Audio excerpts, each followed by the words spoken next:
রোদের প্রখর উত্তাপ, ৩৫ ডিগ্রি সেলসিয়াস তাপমাত্রায় হাঁসফাঁস অবস্থা। তীব্র তাপপ্রবাহে অতিষ্ঠ জাপানের টোকিও শহরের জনজীবন। গরম থেকে একটু স্বস্তি পেতে হাতে হাতে ইলেকট্রিক পাখা। রোদ থেকে বাঁচতে অনেকে ব্যবহার করছেন ছাতা। পথযাত্রীদের স্বস্তি দিতে রাস্তায় লাগানো হয়েছে কুলিং স্প্রে।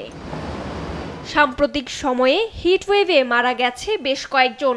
পরিস্থিতি বিবেচনায় জারি করা হয়েছে জরুরি আবহাওয়া সতর্কতা।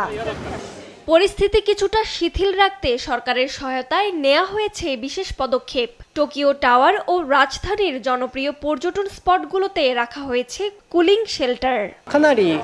এবারের গ্রীষ্মে গরম বেড়েছে হিট স্ট্রোক, মারা যাচ্ছে হিট স্ট্রোকে আক্রান্ত মানুষ। জনসাধারণের জন্য আমরা এখানে কুলিং শেল্টার দেওয়ার সিদ্ধান্ত নিই। এবারের গরম জীবনের জন্য হুমকি হয়ে দাঁড়িয়েছে। এর আগে এত গরম ছিল না। আমি মনে করি নিজেকে ঠান্ডা রাখতে এরকম আশ্রয় গুরুত্বপূর্ণ। এদিকে জাপানের শিজুওকা শহরে তাপমাত্রা রেকর্ড করা হয় ৪০ ডিগ্রি সেলসিয়াস। দেশটির বেশিরভাগ অঞ্চলে উচ্চ তাপমাত্রা বিরাজ করছে। আবহাওয়া দপ্তর জানিয়েছে এবারের তাপমাত্রা আগের সব রেকর্ডকে ছাড়িয়ে যেতে পারে।